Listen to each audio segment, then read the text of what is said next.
SN Radio. It's all about what's next. Go to financialsurvivalnetwork.com and sign up for your free weekly newsletter. You'll also get 3 free reports. The Financial Survival Network. It's all about what's next.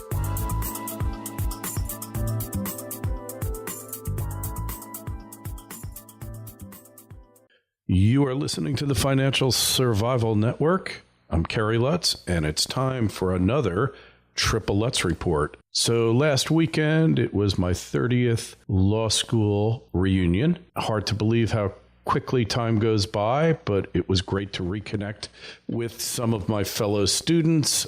And as you know, the school is located in Lower Manhattan, just a stone's throw from the old World Trade Center and the new World Trade Center, I might add. In fact, in 9/11, while all of Manhattan, Lower Manhattan, was out, the school was back up and running in 2 weeks, and they didn't have any phone service or anything. They were running the school on the dean's cell phone, believe it or not. And I have many memories of the Twin Towers, windows on the world, and the observatory. The rebuilding is well underway, but Lower Manhattan is still a total mess. The Freedom Tower, although some call it the Slavery Tower, is nearing completion. We got a private tour of the memorial and a close-up of the new buildings, and it gave me an opportunity to reflect upon the history of the original buildings and the new buildings that are going up in their place. And it's also a good time to review the history of those original buildings, the faulty economics that led to their construction, as well as the faulty reasoning that has led to their replacements. So you got to go back in time here. The original World Trade Center's inception can be traced back to the heady post-World War II era.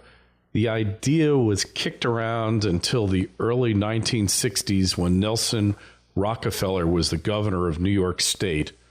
And when it comes to legacies, Rockefeller couldn't have enough monuments. And to get New Jersey's consent, which was necessary since the only agency that really had the money to finance this thing, that was the Port of New York and New Jersey Authority. They were the ones to be in charge. They ran the ports, the various shipping ports around the metropolitan area. They ran the airports, Kennedy Airport, LaGuardia, and Newark. And they also had the bridges, the GW Bridge, the Holland Tunnel, the Lincoln Tunnel, the Goethals Bridge, and the Bayonne Bridge, and of course the Outer Bridge crossing. So they were just flush with money. Rockefeller figures out, hey, let's get them to do it. Originally, the World Trade Center was supposed to be on the east side of Manhattan. They were going to get all of these foreign trading companies that had trade overseas, get them all in one building. It's going to be real efficient. But then what happened, there was this subway basically that ran between Manhattan and New Jersey called the Tube. They actually used to call it the Tube, also known as the Hudson and Manhattan Railroad, transported millions of people, New Jerseyans, into New York daily. And that was bankrupt. And I remember the fare then was a quarter. You take it in. Trains were in horrible condition. The rolling stock, they never maintained it because the deal with that railroad was they couldn't raise their fares. Therefore, they couldn't make enough money. Also, the Port Authority, they were a victim of the Port Authority because as these bridges and tunnels got built, people stopped taking the trains, started driving in because it was a lot more convenient to drive in on your own schedule rather than take mass transit. So in a way, the Hudson and Manhattan Railroad became a victim of the Port Authority. So basically, in order to get the World Trade Center built, there was some horse trading that took place between the governor of of New Jersey, who was Hughes at the time. Before that, it was Governor Minor, and the governor of New York, who was Rockefeller. So the deal was that the Port Authority would take over the tubes in exchange for being allowed to build the World Trade Center. Unions love this deal, all union labor on it. Honestly, the World Trade Center was never that well built, in my humble opinion. There was things wrong with it, but it was okay. They used foreign steel on it. It's one of the first major projects in the United States where they used imported steel. So the thing gets approved. They start building it in 1967, and it gets completed in 1973. Oh, and it got approved several years earlier than that. There were like hundreds of little buildings in this area. It was called Cortlandt Street. And basically, Rockefeller was not one to let a little thing like individual property rights stand in his way. So they pretty much eminent domained hundreds, maybe even thousands of businesses that were in the area, this 16-acre site. And it really was a marvel. I remember being in New York watching this thing rise. And, you know, you could argue over the architecture. Some people said that it was sterile, but it got built, and it got built basically in 6 years. And there were smaller buildings around it. And at the time, downtown Manhattan real estate, that market was in a bit of a malaise, and the towers remained partially empty for quite a while. But not to worry, Rockefeller moves in a bunch of the state offices into the towers. They moved some city offices in there where they remained for many years. In fact, on 9/11, there was still the state tax authority was there. The attorney general's office was there. There were a bunch of state offices still in the trade centers the day that the attacks took place. Another unintended consequence of the trade center being built was that it kept rents depressed in lower Manhattan for years after it was built, well into the 80s. But inflation worked its magic, and so did a revitalized New York. Once Koch got into power, New York started improving, rents started going up, lower Manhattan improved, and the financialization of America really got underway in the 80s, and Wall Street expanded. And then you had Battery Park City being built. Battery Park City was built actually on the landfill, the excavation from the World Trade Center site. All they did was put it in metal barrels and dump it into the Hudson River. God only knows if they could pull that today. And effectively, a whole new piece of lower Manhattan was added from the construction waste of the World Trade Center. And then the World Financial Center was built across from that in the 90s. So eventually, the Port Authority wanted to get rid of the Trade Center because really they had no business being a landlord. Why do you want the government building buildings, competing with the private sector being a landlord? This is a pointless endeavor. This is the stupidity of socialism. It was one thing, well, we'll get into that more later, but the Port Authority was able to sell the towers off to Lawrence Silverstein just weeks before the September 11th attacks. This was not a conspiracy. They'd been trying to do this for years. Finally, Pataki forced them to do it. They were finally making money on the World Trade Centers after years of losses. I mean, I think the World Trade Centers cost $1 billion to build, somewhere around that. I think they're still paying interest on those original bonds. So this is a little historical context here. The point of this history lesson is that if the World Trade Center was such a wonderful idea, why did the government need to build it?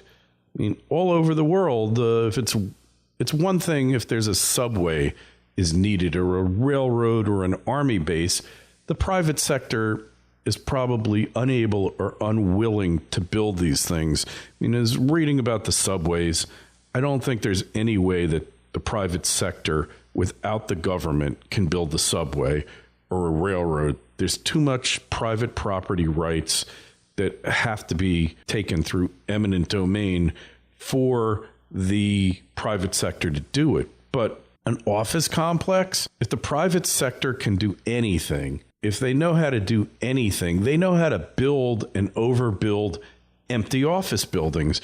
Just look across the country or look at China. However impressive the old World Trade Center might have been, was it really ever necessary? And the answer is a resounding no. Hey, I want to talk about my friends over at Owings Metals, and this is the way it is. When I buy metals now, I go to Owings because, quite simply, when I place an order with them, I get it at the best possible price, and they've got a special offer coming up in a couple of days that you're not going to believe. It's just amazing. So I want you to stand by and wait for this. But if you call them up at 855-604-6343, 855-604-6343, and you tell them Kerry sent you, and you tell them you want the May 1st offer now, they'll give it to you now, okay? Special offer available only to Financial Survival Network listeners, okay? Best prices around, very reputable company. You get your metals, they say within 10 days. I got mine in less than a week. I couldn't believe it. In less than 7 days. I have never gotten metals shipped to me that fast. Only time I've gotten metals faster is when I went into the store and got them myself. So call up Kevin and Seth. They're great guys. And don't forget to ask them about the wearable wealth. That is something so cool. No one else has it. So again, call them up, 855-604-6343. Great people, great prices, great place. Or you can find them on the web at owingsmetals.com, owingsmetals.com, but make sure you tell them Kerry sent you. Okay, so anyway, once the Trade Center came down, an economic analysis should have been conducted to determine whether they should have been rebuilt. But instead, the politicians assumed the conclusion, and the public, ignorant of the site's long storied history, fell into line. It's just a whole emotional, manipulative thing. And the aftermath has been nothing short of a shocking calamity, a total disaster. Corruption, inefficiency, and incompetence on a never before imagined scale. I mean, the one bright spot here was 7 World Trade Center. That was the last building to fall, first building to be rebuilt. And I'm not getting into the truther thing, who did what. That's not the purpose of this, okay? We could debate that along with who killed Kennedy, who shot Lincoln, Garfield, McKinley. You know, you want to talk about that, just send me in the emails, KL@Kerry Lutz. We're talking economics here, Austrian economics, free market economics, my only purpose here. So construction began on 7 World Trade Center in 2002. I mean, the ashes barely stopped smoldering and construction began. I mean, it was accelerated. It was amazing how fast something could get approved in that godforsaken place and was completed in 2006. They were working around the clock because they needed that space, right? If only the rest of the project went so well. The multi-billion-dollar insurance settlement that Silverstein has received has mostly been spent on lease payments to the Port Authority. One World Trade Center's cost, the Slavery Tower, okay? They call it the Freedom Tower. Others call it the Slavery Tower, has risen to $3.8 billion with a B, making it, according to the Wall Street Journal, the world's most expensive new office tower. No wonder bridge and tunnel tolls on the Port Authority's crossings are now at $11 at rush hour. Motorists will be paying the cost of this boondoggle for decades to come.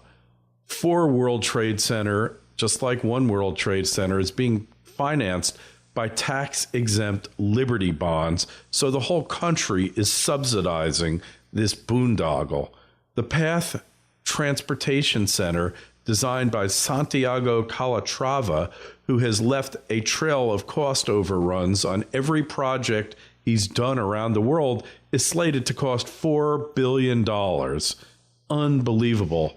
The Fulton Street Transit Center, which has been under construction for over a decade and has gone hundreds of millions of dollars over budget and has also been scaled back, is now slated to cost $1.4 billion, up for an originally budgeted $750 million. The fate of 2 and 3 World Trade Center remain to be seen. There's no tenants for them yet. The city and the state are trying to feed money into them. And then there's a museum with 2 fountains built on the original foundations of the buildings, or the original outline of the 2 towers. The waterfalls are magnificent. They're kind of infinite. And they've got the names of the victims of 9/11 carved on the exterior walls. And it's quite touching.